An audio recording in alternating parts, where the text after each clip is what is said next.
Every journey begins with a simple act of care. For Quest to Unite Africa, that journey started with something simple: a mother, a newborn, and a promise that no life would be forgotten. We did not begin with buildings, we began with people. We packed mother newborn kits with our own hands because real change starts where the need is greatest. Those kids traveled farther than we imagined, and they opened our eyes to a deeper truth. Aid saves lives, but infrastructure saves generations. So we grew.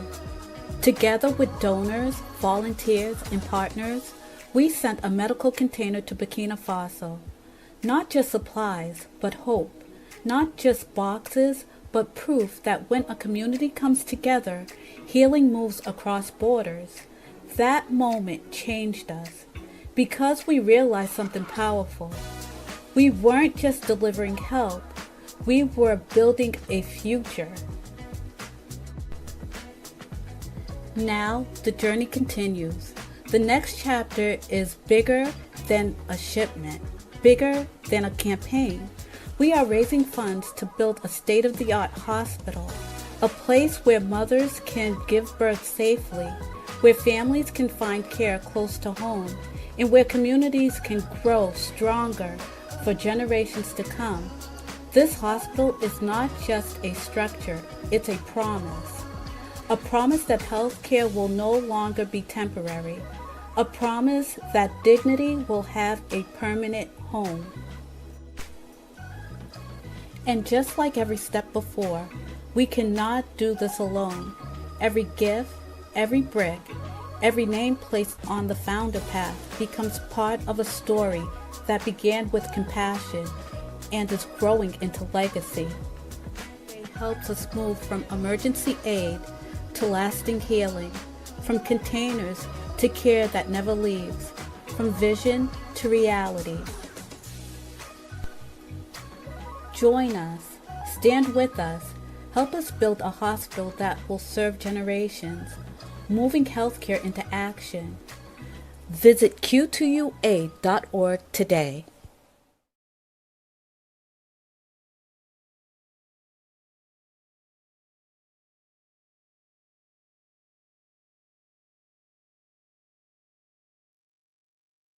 Okay, here we go. Shalom, salama. Welcome to Q2A Discussions Live. This is Q2A Discussions Live. And in this channel, on this platform over here at Q2A, we discuss some of the contemporary things that's going on in the continent of Africa and beyond within the African diaspora.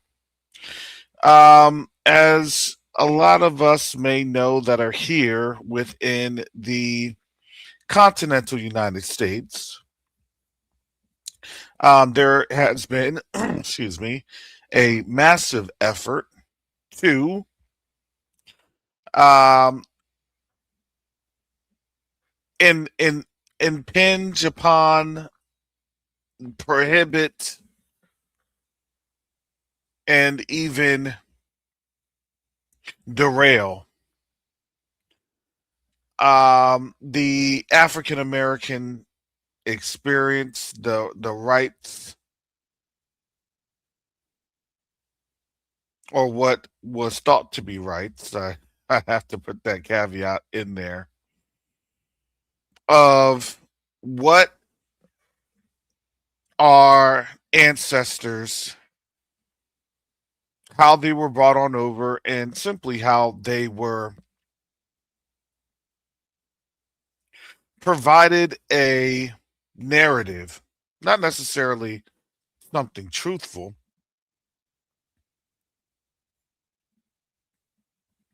but an idea of how everything, if you work for the system, if you live in this system, if you speak of the generations that come after, of the continuity and endeavors of a system. And this is the key word: continuity.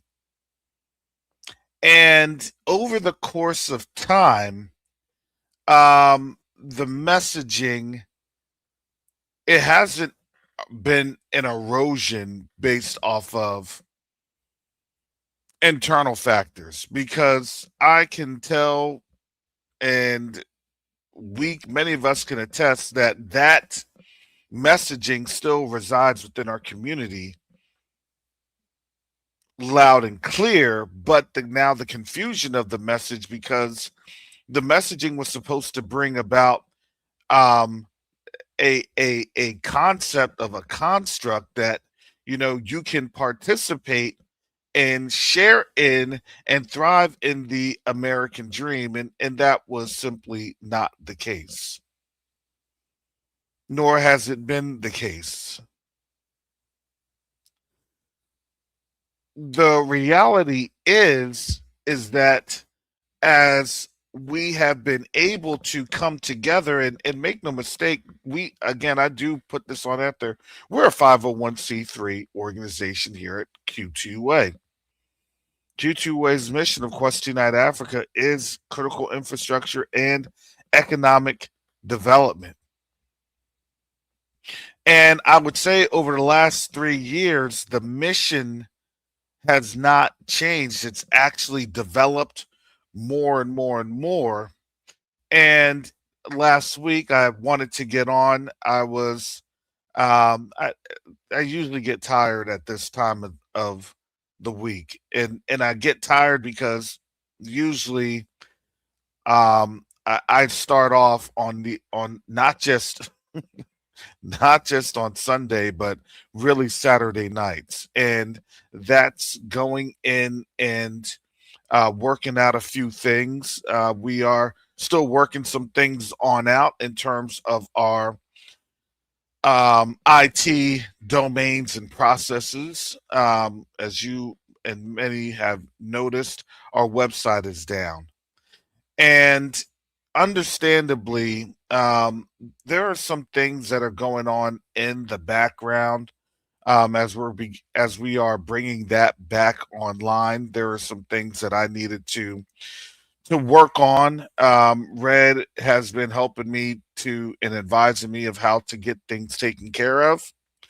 But I'm confident. I'm confident that it should be working here in the next couple of days, because and this is just to kind of give you some things without spoiling. And this is just how we do business. Look, it's Q2UA. It's Quest Unite Africa. And what we try to do, we try to have most of our assets, especially in the digital space, over on the continent. And that helps us with our operations that we do here or in domestically and also internationally. So when people say, well, your website kind of lags a little bit, well, it's designed to, because it bounces, it goes to places in Africa, and then it bounces back here. And there is foresight to that, because part of the plan and the planning has always been, we would be at a position in the time and the space that we're at right now. Let's just face it. A lot of people are trying their best to understand and come up with a plan of how to um, remove themselves from a dire situation. And I say dire situation because it's now been admitted that now that we're nearing mid May to about early June, we're starting to see a lot of falter, of faultiness, as the uh, economic conditions, and they're deteriorating. So when people say that things are looking good, things are looking better, things will be better, and I have to say, hey, I'm glad that that there's optimism. Look, okay, I have to give people that type of support, benefit of the doubt. Hey, if that's what you're called to do, if you're called that you're gonna see this nation turn around, and okay, hallelujah, so be it. Now, for here, what our mission has been in the space of the 501c3, our mission has been to reach on out, to develop, to support, to enhance, and to be a substantial factor in how we are able to represent ourselves within Africa, in the African environment and experience. So now we're doing that. And again, last week was a busy week because there were some things that I was dealing with out of the blue. That's how the Most High works. And that benefit, it has been, and it still is, and it is, and this is why I'm sluggish. I'm a little tired, because we're now at a critical phase. And shout out to Brother Yakoba yesterday when he was saying, look, in the lands of our oppression, it's hard that we have been conditioned to not trust. And I would say he's absolutely not 100%, about 1,000% correct. And the model to inhibit, to derail, to block, to have an obstacle of being able to trust one another has always been not just here, but also abroad. And when this mission had first started, I used to hear the ain't nobody gonna support this, and nobody's gonna support that, and nobody's thinking about Africa, and nobody, and do you know now in the comments that I get, and this isn't to throw shade at anybody, but now all of a sudden, um, now it's hey, brother Karras, can you find out how or what the mechanisms are? How can I move? How could and I tell people, and I have to tell people in the comments, or that not just in the comments, but the emails. I'm not here as a travel agent or a transition specialist. Now I can get them in touch with people that I trust that will be able to get them to where they need to be, where they want to be. But the only thing that I can do is do the work that the Most High has for us to do, especially in this organization, because again, now people are feeling the proverbial heat. And and excuse me, and honestly, and that's okay. It was always designed to be at this time. And the trust that we have developed over 3 years and change, we've now been around for over 3+ years. We've gone through the ups and the downs, the hurdles, the challenges, you name it.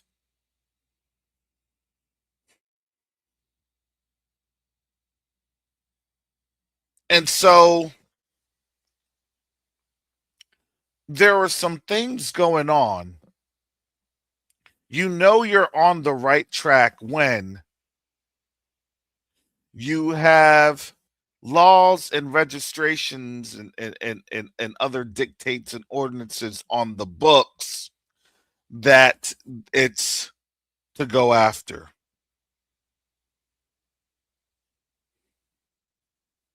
We're now going to be in a time of lawfare, unprecedented lawfare.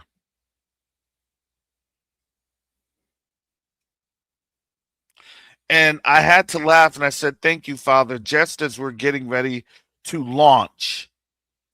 This lawfare is coming through.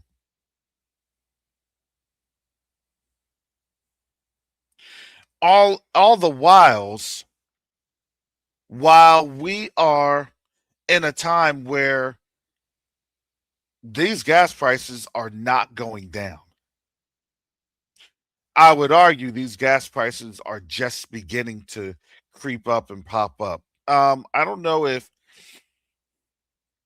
you all had been aware, but the U.S. had struck Iran, and that is because it's presumed, it's purported that that was in retaliation for a failed Strait of Hormuz crossing for tankers.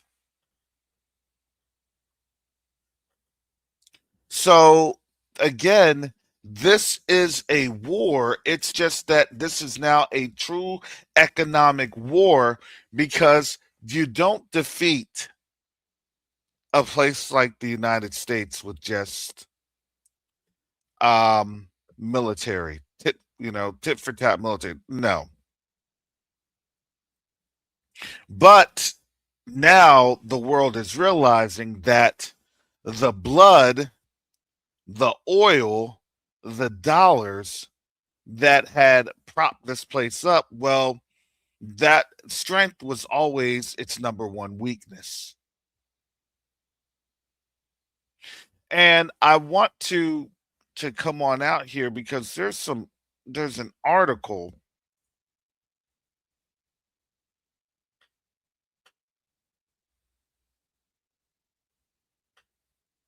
that I want to show, and I'll give this. I'll get the article in the chat.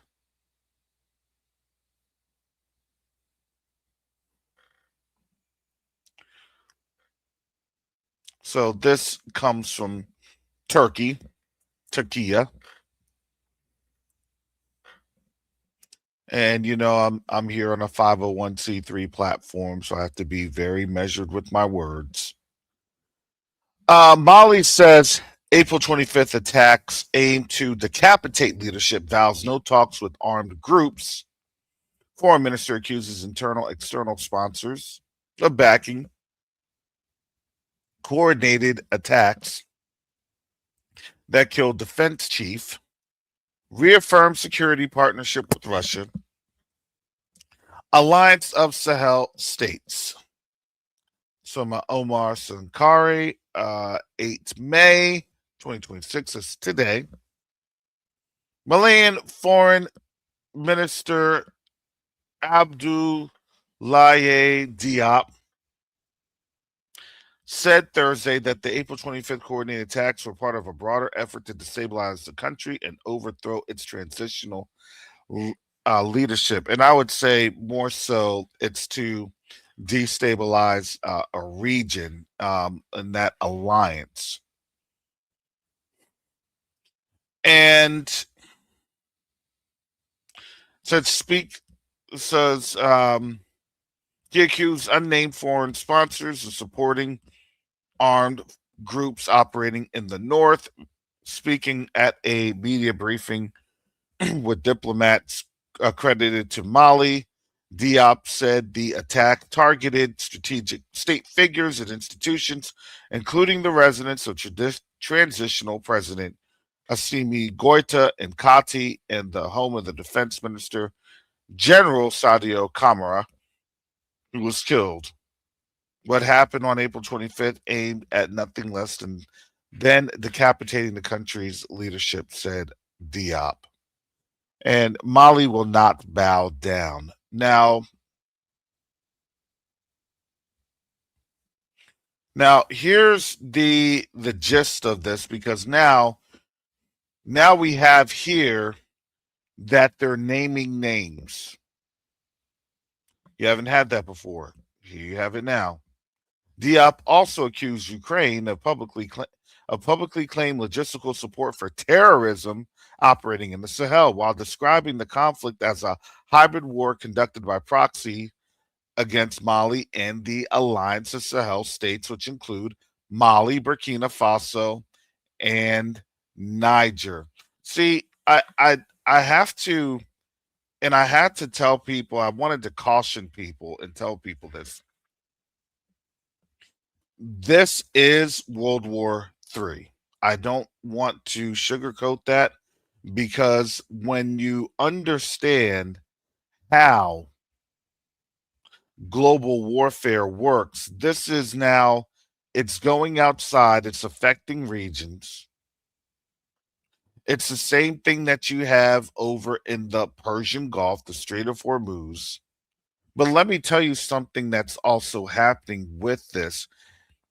And this is the crux of the matter. A silent giant is rising. A silent giant is rising. And that rise is not just the Sahel, not just West Africa, but it's Africa in general. And I want people to really be aware that Africa's rise was always portending on Western nations collapsing. And it is one of those things that you can see the collapse evident. And the evidence is something that you may or may not witness for yourself. It just depends. Now, let me explain to you what the reality is in this particular circumstance. As again, it's no secret, I was over in Burkina Faso back in September. We've been interacting and communicating with Burkina Faso for critical infrastructure and economic development programs, particularly for a hospital build and revitalization projects, as well as our ongoing projects in Ghana.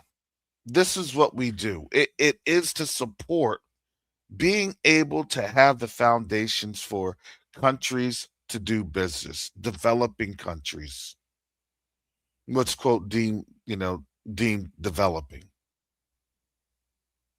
So this is well within our rights as a 501c3.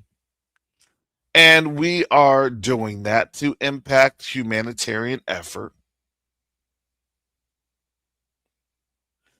And in this time, we're now seeing that now these are skirmishes. I'm not going to say that these are, that it's terrorism. It's a skirmish. It's terrorism. Armed gangs, and they have obviously third party support that's backing them from the West. We already know that. We already know where the buck stops. And I'm not going to get into that because we are on a 501c3. But what we're able to do in terms of our relationship engagements and the strategies here for these relationships engagements continue to move along.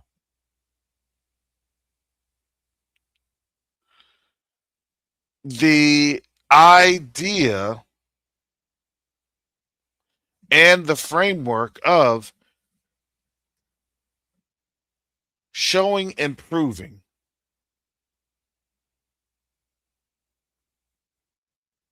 Our engagement had started a while ago. And to get to where we're at right now, it's showing and it's proving. And it takes a little bit of time. It takes patience because again, we're dealing with a people that cannot trust one another.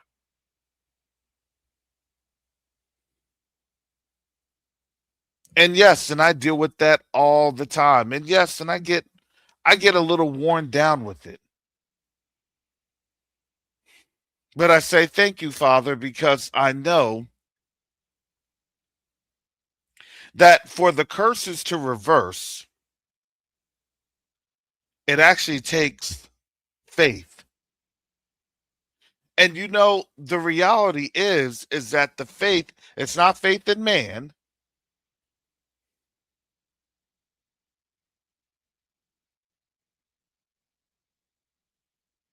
but you have to be able to have the spiritual understanding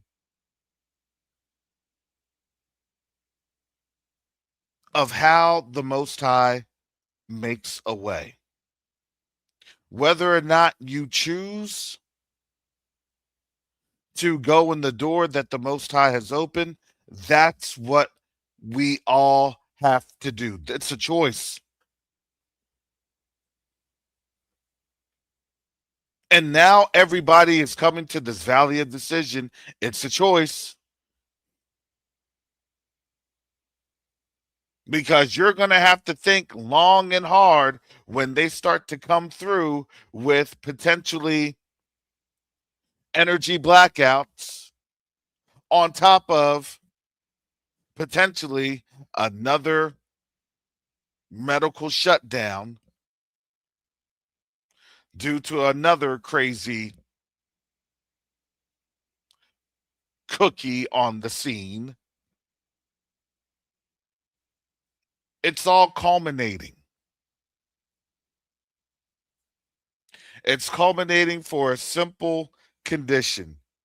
You're going to have to make the choice. I can't make the choice for you.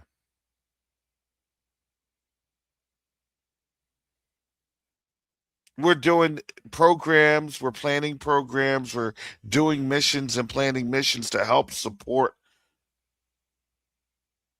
our community domestically and internationally.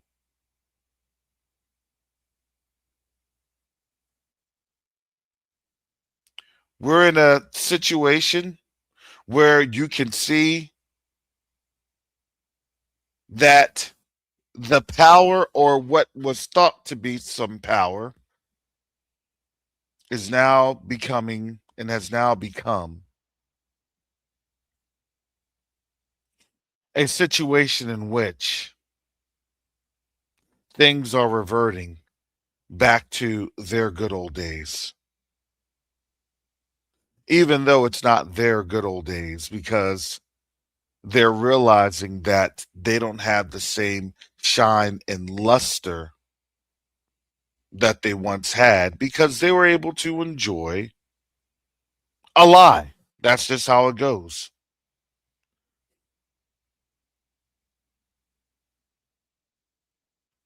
And they were riding that lie out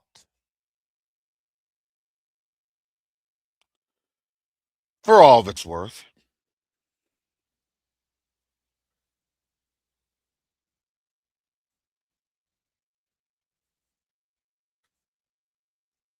And yes, the gig is up.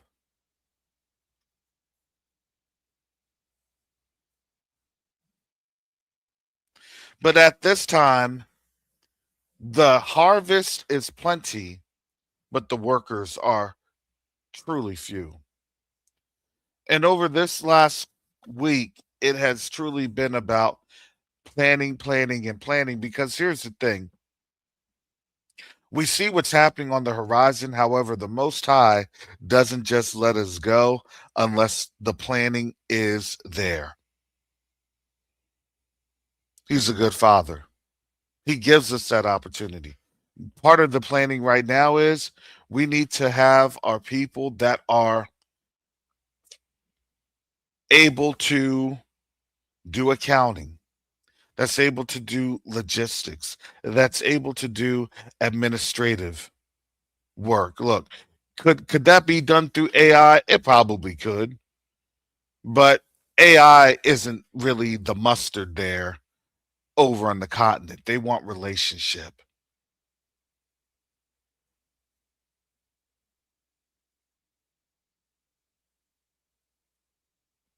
And that's not they, we. We need relationship.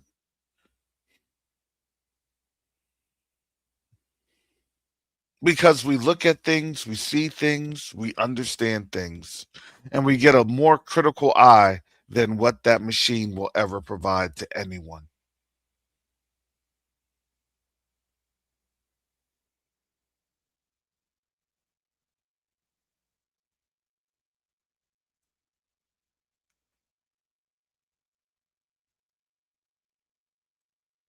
And this is where we need the help from the community. It wasn't that we were never going to get to this. It was when we got to this, what does our readiness look like? And that's something that the team over at Q2UA, that's what we look at every single day. That's what we converse, that's what we have conversations about when we're able to move and to go. And how does that look?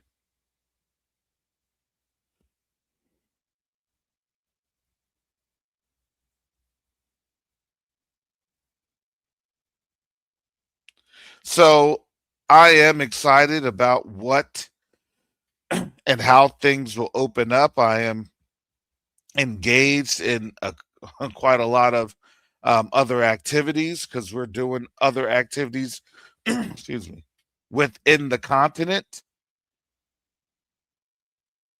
And all I'm here to do is to support our brothers and sisters as they are looking to do. I'm going to tell you this. We are very, very resourceful as a people. And we have great ideas. We have witty ideas and inventions.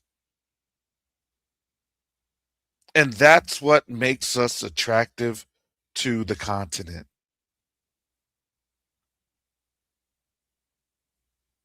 That's why I say, look, we always have to be mindful of what we say and what we do. Because the reality is this, they see us. They're looking at us. They're watching us. We're not just in a bubble. I know we may think that that's the case. It is not the case. And the reason that we think that that's the case is simply because they have been the ones, you know who I'm talking about, that have said, nobody's thinking about you, nobody's looking at you, nobody's paying attention to you. Because why? Because we can do whatever we want to do. That's what they said. That's what they have said. And they literally have stated that verbatim. Until a fateful moment on March 26, 2026, where their illusion was shattered with Ghana going to the UN and having a proclamation voted on that the majority of the world agreed upon. That shattered their image. That shattered all of the lies and the propaganda. And do you know what that means? There's now a silent giant in the continent, on the continent, that's beginning to stand up. And as it stands up more and more and more, well, there's going to be more and more opportunities.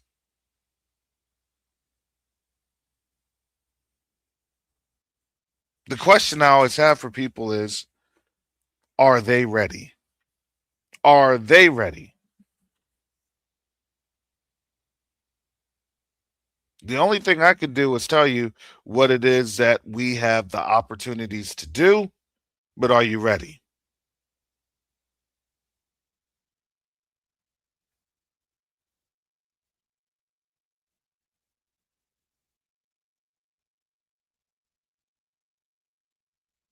So that's where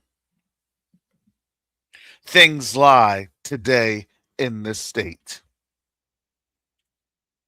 And I do have to say that day by day, week by week, month by month, the Most High has been able to provide and do things way beyond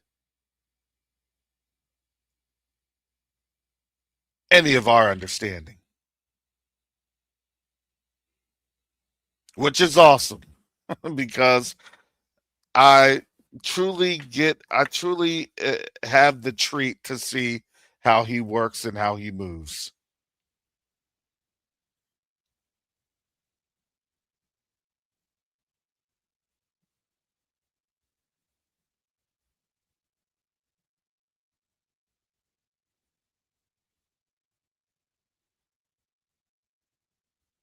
So, like I said, they're always watching us. Some for some for wicked, some for righteous. But again, they know as they also are experiencing this global oil shock that the word remains true even to this day. So when people come up here saying crazy foolishness, I just tell them, go check the gas prices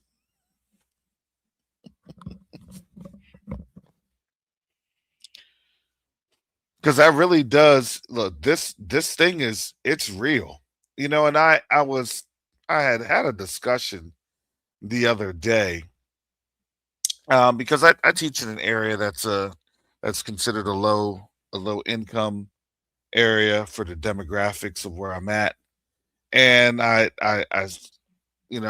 bring stuff to school because I work on some things during my lunchtime,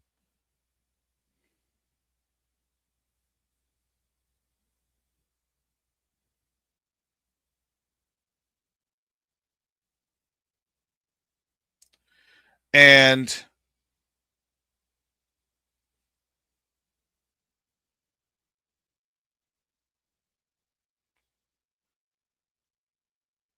when I think about all of the rising in fuel costs, because yes, it may be nominal. Now, understand it went up, it didn't go up 30 cents. This week it actually went up around 80 to a 80 to 80 cents to a dollar. It was pretty astronomical considering that you haven't seen anything like that in a couple of decades. Because I know people will look at, well, that's just the gas, you can fill up your tanks, that's fine. And a lot of people actually have to also look at this. Yeah, that's gas now, but that has a significant economic impact because when you understand that these prices will be then affecting food prices, energy prices, right? There's a whole plethora of economic impact that comes about that. Look, those simple inputs affects prices. Hey, we had to do they used to say we need to do a fuel surcharge. They're just saying forget that. We just have to raise this thing on out.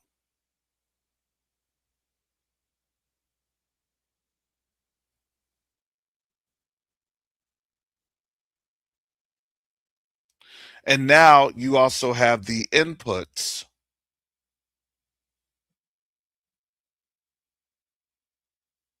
because okay, you can get gas. I get that. Well, it's this, it's that, it's gas. Well, the problem is you didn't have a kinetic war. You didn't have a shooting war. You didn't have battle carrier strike groups. Battle carrier strike groups.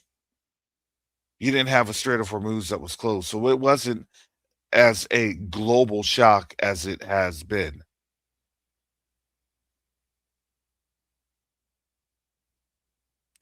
This used to be regional. No, it's global now, and it's affecting and touching everything and everybody. They're just not going to report on it. They used to. They were reporting on Singapore and Sri Lanka. It was also hitting Malaysia. It was also hitting Indonesia. They just don't want to tell you how bad things are, and then now they're springing up another health pandemic concern.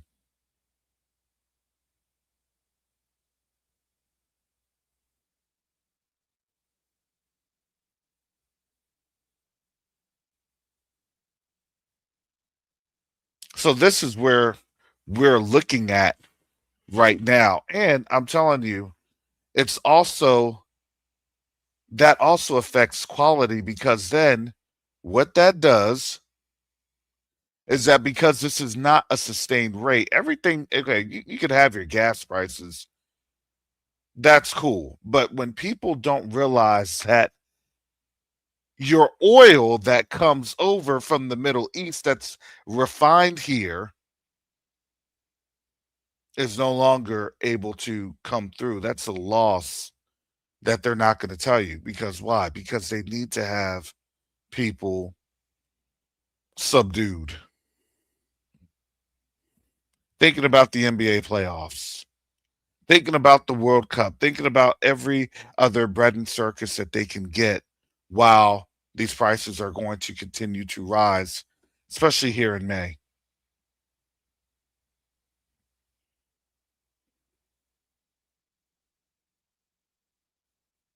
So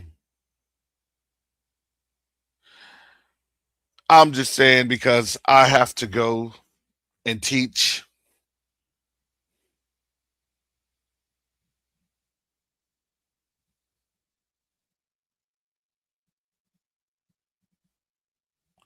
And I don't even know. This is a crazy thing. I don't even know how I'm going to even do the job of teaching because yesterday one of the main platforms, and it's around here, it's nationwide. One of the main platforms had been hacked. And I had to tell my students, and they weren't really, they couldn't get it. They're 13, 14-year olds. It doesn't register with them. And so I just had to tell them, turn off the laptops, power down everything, don't even access it on your phones. And the funny thing is, literally a few moments later, they made the announcement to power off at least the laptops. But I gave them the whole what you would do as an actual cybersecurity professional. Because then the students were like, "Well, can we access it on our phones and our tablets?" And I said, "No." I said, "Don't." I said, "Do not do that." Later on, it was literally at 5:54 in the afternoon, about an hour after people were getting home. Then the email came from the school district that I work in, and they basically said the exact same thing verbatim that I just stated.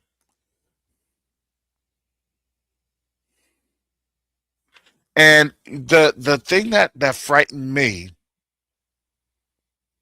was just how caught off guard we are, because we are designed to we're so I hope we know this. And what is happening right now, we're designed to not survive. You don't have any type of survival mechanisms or training or things of that nature, not even in school.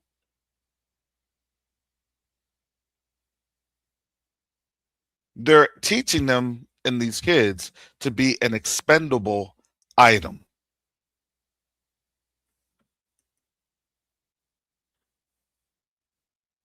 And the reality is that there is zero self-preservation skills. That should be the most shocking. Hey, you know that back a couple of years ago, literally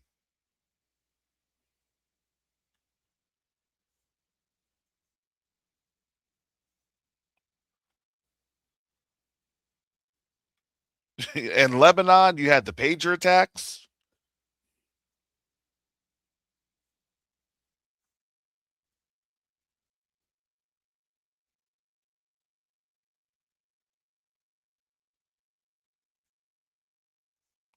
And so I try to utilize that as a teaching moment because, again, that's not a teacher thing. That's not a parent thing. That's a society thing.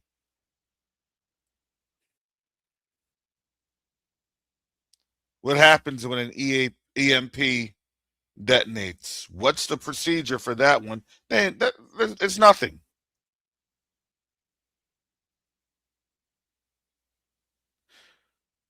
What happens if they shut down electricity? What happens, and I'm giving all these thoughts, these hypotheticals to the kids just to have them think about stuff like, look, it's not to get you scared, it's to get you prepared so you can think. We have you thinking about basic education. And in a time of war, you're not thinking about anything else besides basic education. That doesn't happen in Sweden. That doesn't happen in Norway. That doesn't happen in Finland. They're teaching them how to shoot a weapon. They're doing things responsibly. They're showing them how to actually hunt. They're showing them skills. They're doing responsible things to help the population sustain itself. That's not the case here.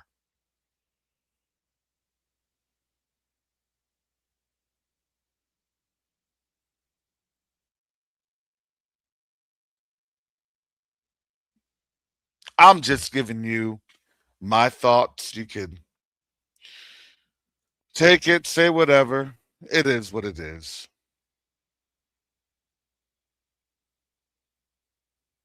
But there's a lot of work that we have to do with our health and with our education. So we are able to survive these next couple of days, weeks, months, years. I don't know how the Most High is going to do the work. But all I know is, as a people, as a community, as a group, we're going to have to start learning how to trust one another again. And that's why I said, listen, don't trust me. Pray about it.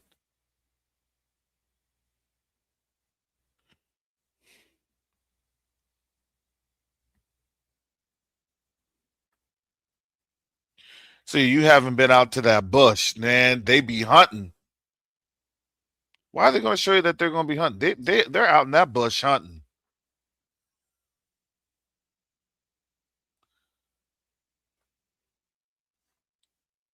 Yeah, and McJagger, you're now seeing it. You're now seeing what the media is showing you, what they want to see.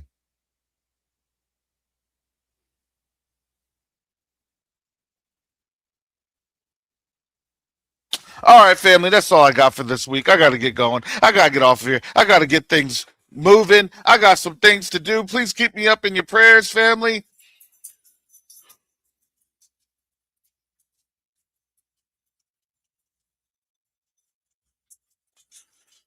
because we are on the move here at Q2UA.